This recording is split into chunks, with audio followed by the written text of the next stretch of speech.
प्यारे विद्यार्थियों, आप सभी को मेरा नमस्कार। मैं डॉक्टर नेमीचंद कुमावत, सहायक आचार्य हिंदी विषय, राजकीय महाविद्यालय की आपकी इस BA पार्ट सेकेंड विषय हिंदी साहित्य के प्रथम प्रश्न पत्र की आज की इस ऑनलाइन कक्षा में मैं आप सभी का हार्दिक अभिनंदन और स्वागत करता हूं। प्यारे विद्यार्थियों, महर्षि दयानंद सरस्वती विश्वविद्यालय अजमेर के द्वारा आपके इस प्रथम प्रश्न पत्र का जो पाठ्यक्रम है उसमें एक पाठ्य पुस्तक लगी हुई है और उस पाठ्य पुस्तक में हिंदी साहित्य के इतिहास का जो रीतिकाल है उस रीतिकाल से संबंधित प्रतिनिधि 8 कवियों की कविताएं इस पाठ्य पुस्तक में संकलित हैं। अर्थात 8 चैप्टर 8 अध्याय आपकी इस पाठ्य पुस्तक में हैं।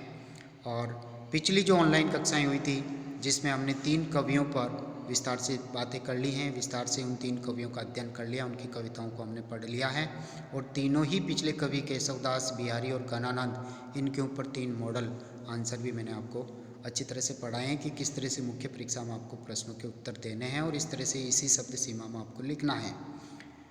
और पिछले हाल ही की 4-5 ऑनलाइन कक्षाओं से हम पढ़ते आ रहे हैं आपका 4था अध्याय देवदत्त कवि और इनके 20 पद यहाँ आपकी इस पाठ्य पुस्तक में संकलित हैं, जिसमें से पिछली जो ऑनलाइन कक्षाएं हुई थी हाल ही की उसमें हमने देवदत्त के इन 9 पदों पर विस्तार से हम चर्चा कर चुके हैं। आज हम आरंभ कर रहे हैं देवदत्त के 10वें पद से, तो उसी क्रम को जारी रखते हुए हम आरंभ करने जा रहे हैं। तो आप ध्यान से सुनिए। देव सबे सुखदायक संपत्ति, संपत्ति को सुख दंपति जोरी, दंपति दीपित प्रेम प्रतीति, प्रतीति की रीति सने निचोरी। यानी यहाँ एक तरह से सांग रूपक अलंकार का प्रयोग करते हैं। प्रत्येक अंग प्रत्यंग को उन्होंने एक वस्तु से दूसरी वस्तु से जोड़ते हुए अपनी बात कही है। तो देखिए, देव कवि कह रहे हैं देव सबे, देव कवि कह रहे हैं कि सबे यानी सभी को, संसार के सभी प्राणियों को जो सुख प्राप्त होता है और वो सुख एक ही चीज़ से प्राप्त होता है, धन दौलत संपत्ति से। यानी संपदा जो है वो सभी को सुख देती है, सुख प्रदान करती है। जिस व्यक्ति के पास में जितनी अधिक धन संपदा होगी उसको उतना ही अधिक सुख प्राप्त होगा इस संसार में। फिर कवि आगे की पंक्ति में कह रहे हैं संपत्ति को सुख दंपति जोड़ी, अर्थात जो धन दौलत हमारे पास हैं या जिस संसार में जिस मनुष्य के पास में सुख संपत्ति इकट्ठी की हुई है उस सुख संपत्ति का सुख वह तभी ले सकता है जब उसकी जोड़ी उत्कृष्ट कोटि की हो। जोड़ी का तात्पर्य पति पत्नी का जोड़ा, यानी नायक की संगिनी नायिका और पति की संगिनी पत्नी। कहने का तात्पर्य जो विधाता ने जो स्त्री पुरुष का जो जोड़ा बनाया है और वो यदि जोड़ा उत्तम कोटि का हो तभी इकट्ठी की हुई मनुष्य संपत्ति का सुख ले सकता है। यानी दंपति की जो जोड़ी है, पति पत्नी की जोड़ी अच्छी हो तभी उस संपत्ति का सही मायने में हम सुख अर्जित कर सकते हैं, सुखों का भोग कर सकते हैं। अगली तीसरी पंक्ति में कवि कह रहे हैं दंपति दीपित प्रेम प्रतीति, और दंपति यानी पति पत्नी का जो जोड़ा है वो तभी खुश रह सकता है, तभी प्रसन्न रह सकता है सुख, यानी कहने का तात्पर्य संपदा का सुख अर्जित करने के लिए सुख संपत्ति धन दौलत उसका आनंद एक दंपति लेती हैं, यानी पति पत्नी का जोड़ा लेता है। और वो पति पत्नी का जोड़ा यानी तभी खुश रह सकता है जब उसमें आपस में विश्वास के धागे से वो बंधे हुए हो, यानी उनमें प्रेम भरा हो, पति पत्नी में घनिष्ठ प्रेम हो, दोनों एक दूसरे को चाहते हों, दोनों एक दूसरे से प्रेम करते हों, दोनों एक दूसरे पे शंका संदेह आदि से रहित होकर के विश्वास के धागे से वो बंधे हुए हों, एक दूसरे से प्रेम करते हों, क्योंकि प्रेम केवल विश्वास पर चलता है, उसमें शंका संदेह छल कपट आदि को कोई स्थान नहीं है।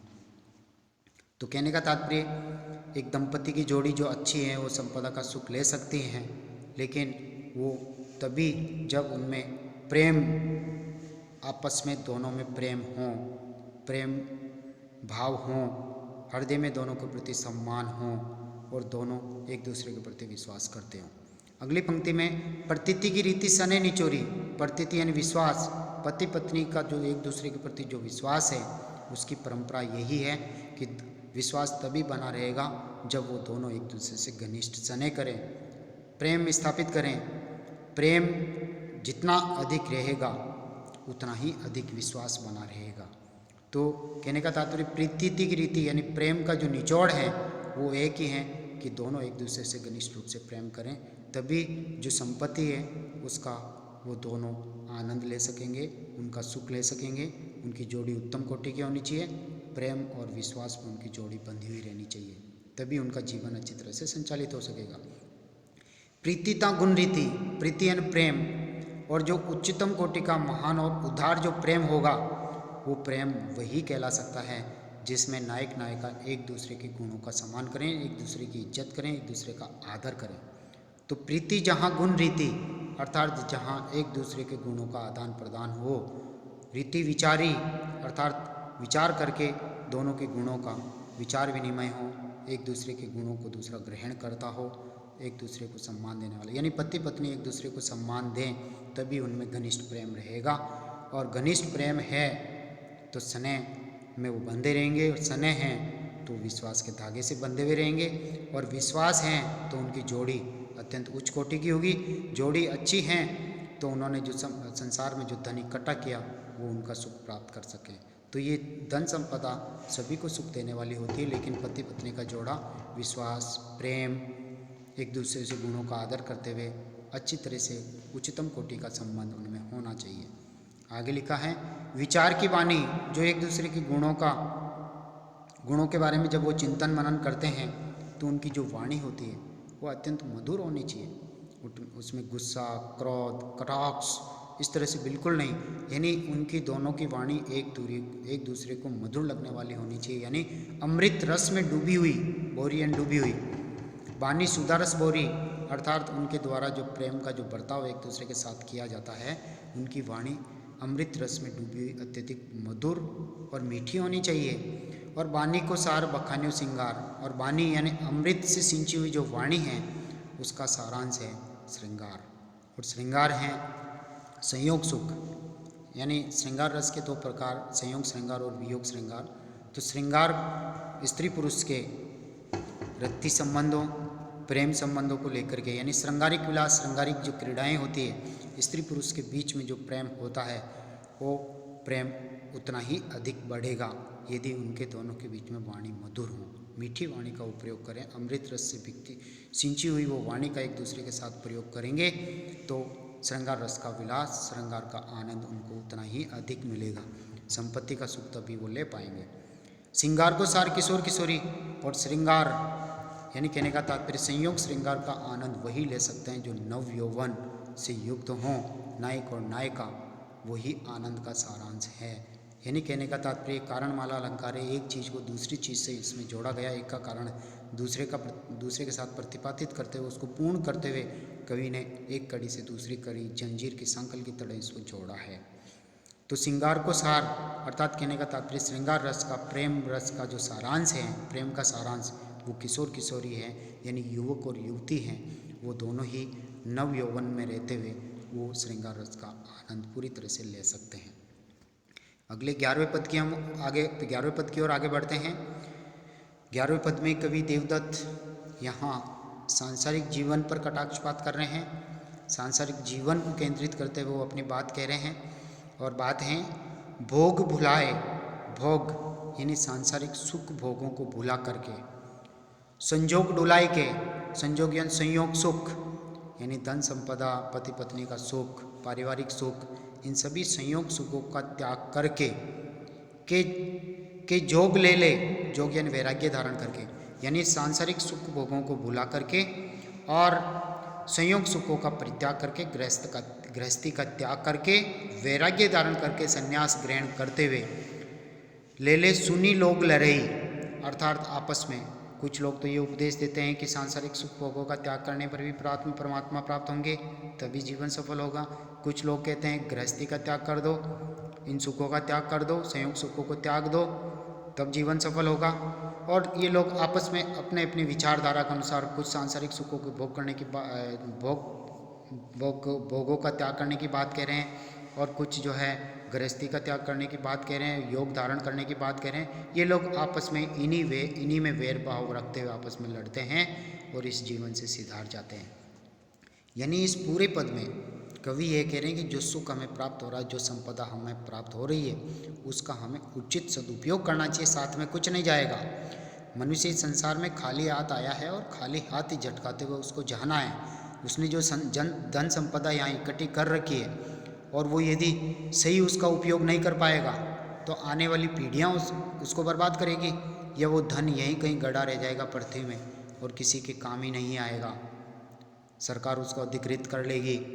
तो कहने का तात्पर्य है यहाँ जो सुख इस पृथ्वी तल पर हमें उपलब्ध हो रहा है उसको जानबूझ करके हमें बर्बादी की ओर नहीं ले जाना है, उचित उपयोग करना चाहिए, सबके वो काम आए, खुद के भी काम आए, आने वाली पीढ़ी के वो काम आए, इस तरह से सुख संपदा को हमें जोड़ना चाहिए।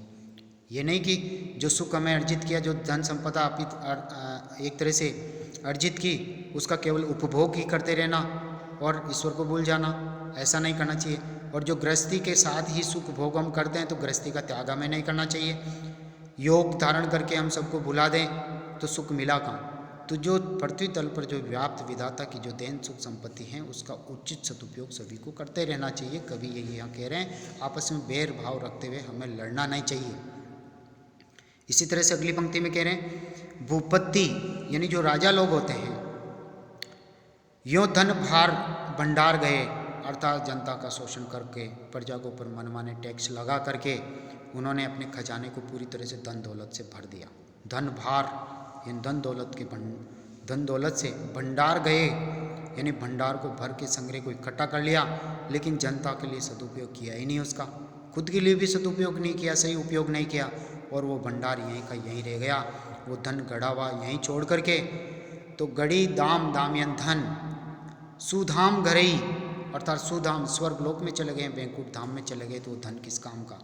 जनता को प्रताड़ित करके कष्ट दे करके मनमाने टैक्स लगा करके राजा गणों ने जो धन संपदा अपने भंडार में कोषागार में इकट्ठा किया वो यहीं का यहीं गड़ा रह गया। प्रजा को सुख सुविधा देने में काम ही नहीं आया, न राजा ने अपनी सुख सुविधाओं के लिए उसका उपयोग किया, बल्कि वो यहीं का यहीं गड़ा रह गया। अतः कवि देवदत्त ये कहना चाह रहे हैं कि सांसारिक सुख संपत्ति जो नैसर्गिक सुख है, धन संपदा इस प्रकृति पर, उसका हम सभी को सदुपयोग करने का एक अधिकार है। तीसरी लाइन में वो कह रहे हैं देव के दिनचारी के ख्याल में। देव कवि ये कह रहे कि मनुष्य संसार में आकर के ये सोच लेता है कि 4 दिन की चांदनी फिर वही अंधेरी रात। तो दिनचारी यानी 4 दिन के ख्यालों में मनुष्य रहते हैं कि 4 दिन की आमोद प्रमोद की जिंदगी है, जितना धन इकट्ठा किया है उसको सबको बर्बाद कर डालो, सबका उपयोग कर लो, कल किसने देखा, आज की इसी क्षण का उपयोग करो हमें। तो देव कह रहे हैं, देव कहे दिनचारी के ख्याल में, अर्थात जीवन तो क्षण भर का खेल है, इसी ख्याल में वो जो धन संपत्ति इकट्ठी की वो खेल कूद में आमोद प्रमोद में उसको नष्ट कर देते हैं। खेली गए खल खोई खरई, खल यानी दुष्ट लोग, खोई यानी एक तरह से बैठे बैठे खा जाते हैं, दुष्ट लोग उस संपत्ति को बैठे बैठे खा जाते हैं, ईश्वर की भक्ति नहीं करते हैं। एक तरह से दुर्जन लोग जो होते हैं वो यथार्थ को भूल जाते हैं कि खाली हाथ आए तो खाली हाथ ही जाना है, लेकिन जो धन संपदा इकट्ठी की वो केवल उनके ही नहीं बाकी और ज़रूरतमंदों के भी वो काम आनी चाहिए। उस धन संपदा का सही सदुपयोग होना चाहिए, केवल अपने लिए ही स्वार्थी बन के उसका उपयोग न करें। तो गांधी जी का ट्रस्टीशिप सिद्धांत भी हाँ हमें दृष्टिगत होता है। गांधी जी तो काफ़ी बाद में आकर के भारत में आकर के उन्होंने अपने आर्थिक नियोजन की बातें कही, लेकिन यहाँ देवदत्त ने पहले ही उन विचारों का प्रतिपादन कर दिया है। अंतिम लाइन इस पद की, काऊ के संग कछुने गयो। मूल बात, संसार में मनुष्य आता है अपने नियत कर्म करने के लिए, मनुष्य योनि में विधाता उसको जन्म देता है, यानी परमात्मा का अंश ही आत्मा होती है, और मनुष्य संसार में नियत कर्म करने के लिए वो आता है, लेकिन वो सांसारिक मोह माया में उलझ करके रह जाता है और ईश्वर की भक्ति करना भूल जाता है। तो कवि यहाँ कह रहे हैं जो मनुष्य खाली हाथ आया और खाली हाथ ही वो झटकाते हुए जाएगा, इस संसार से कुछ भी साथ में लेकर के नहीं जाएगा। तो काऊ के संग कछुने गयो, राजा महाराजा ऋषि मुनि राजा रंग फकीर सभी खाली हाथ ही सब कुछ यहीं छोड़ करके यहीं धरा का धरा रह गया और वो बैंकुट धाम चले गए हैं। कछुने गयो सब सेत मरे, सब व्यर्थ में मारे गए, उन सबका जीवन असफल हो गया, क्योंकि उस धन संपदा का सही सदुपयोग उन्होंने नहीं किया। अपनी भक्ति में, ईश्वर की भक्ति में उनको अपने आप को लीन करने चाहिए था। अक्षेत भरे, अक्षेत इन पापार्जन, उस संसार में आकर के दुर्जनों की तरह उन्होंने पाप कर्म किए हैं, एक तरह से दूसरों का शोषण करके धन संपदा इकट्ठी की। एक तरह से अनैतिक कार्य करते हुए उन्होंने धन जोड़ा और दूसरों को कष्ट दिए, पीड़ा पहुंचाई, यानी पापार्जन करते हुए उन्होंने धन संपदा का जो उपयोग किया, इससे उनका जीवन व्यर्थ हो गया। उस धन संपदा का उपयोग ईश्वर की भक्ति में करते, जरूरतमंदों की भलाई में करते, दान आदि देते, दान पुण्य करते, तो वे ईश्वर प्रसन्न होते और उस व्यक्ति का मन ईश्वर भक्ति में लीन होता और वह ईश्वरीय भक्ति के मार्ग पर पड़ते हुए वह अपने जीवन को सार्थक कर लेता, तभी उस मनुष्य का जीवन सार्थक होगा। अन्यथा जो कर्म उसने किए हैं उन कर्मों का फल उसको एक न एक दिन भोगना ही पड़ता है। तो प्यारे विद्यार्थियों, आज हमने 10वें और 11वें पद पर हमने विस्तार से बात की है। अगले जो 2 पद हैं 12वें और 13वें पद पर हम अगली ऑनलाइन कक्षा में पढ़ेंगे। तब तक के लिए आपको बहुत बहुत धन्यवाद। जय हिंद, जय भारत, थैंक यू। और यदि कोई विद्यार्थी पहली बार इन वीडियोज़ को ओपन करके देख रहे हैं तो इन्हें लाइक ज़रूर करें और कॉलेज की यूट्यूब चैनल को आप सब्सक्राइब करें, क्योंकि सब्सक्राइब करने पर ही आपकी महाविद्यालय में ऑनलाइन उपस्थिति सुनिश्चित हो सकेगी। प्यारे विद्यार्थियों, आपको बहुत बहुत धन्यवाद। जय हिंद, जय भारत।